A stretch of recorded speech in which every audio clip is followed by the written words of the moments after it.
रत्नागिरी जिल्हा मध्यवर्ती सहकारी बँकेच्या 20 जागांकरता घेण्यात येणारी निवडणूक शांततेत पार पडली।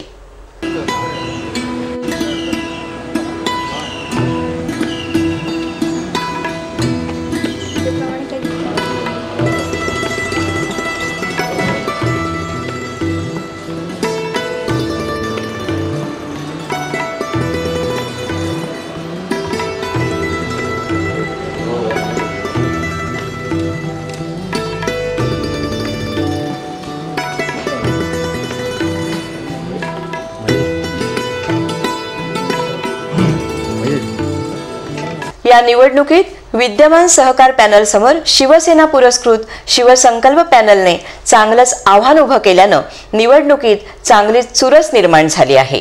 20 जागांकरता 44 उमेदवार रिंगणात उभे असून त्यामध्ये उद्योजक किरण सामंत, विद्यमान chairman Tanaji Chorge, vice chairman Babaji Jadhav, Nana Mayekar, advocate Deepak Patwardhan, सौ रचना महाडिक, अमजद बोरकर, गजानन पाटील, सौ गीतांजली सावंत, शेखर निकम, विलास साळके आदी दिग्गजांचा समावेश असल्यानं या निवडणुकीच्या निकालाकडे सर्वांचं लक्ष लागून राहिलं आहे। दरम्यान तोट्यात असलेली बँक आम्ही फायद्यात आणली असल्यानं तसेच सहकार क्षेत्रात राजकारण असू नये अशी आमची भूमिका असल्यानं मतदार पुन्हा आम्हाला संधी देतील असा विश्वास डॉक्टर तानाजीराव चोरगे यांनी KTV जवळ बोलताना व्यक्त केला आहे।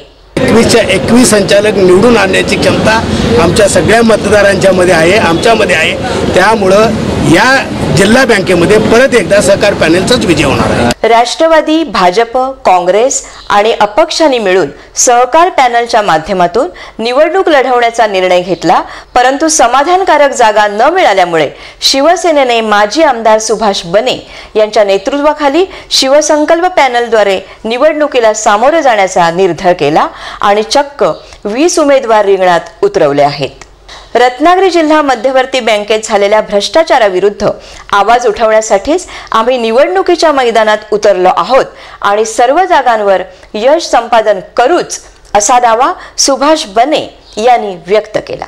ज्या लोकांपर्यंत मतदारांपर्यंत आम्ही पोहोचलो त्या मतदारांनी आमच्याकडे स्पष्ट कबुली दिली की आजपर्यंत खऱ्या अर्थानं आम्हाला RDC बँक काही कळलीच नाही, काही ठराविक लोकांच्या अधिपत्याखाली चालणारी बँक हे आमच्यासाठी नव्हे तर त्यांच्यासाठीच बँक आहे अशा प्रकारचं चित्र उभं होतं। आज 20 उमेदवार आम्ही घेऊन चाललोय आणि मी आपल्याला सगळ्यांना विश्वास देतो की आम्ही 20 चे 20 उमेदवार निवडून आणणार। या निवडणुकीचा निकाल 7 तारखेला लागणार असून निवडणूक निर्णय अधिकारी म्हणून प्रांत प्रसाद उकारडे काम पाहत आहेत।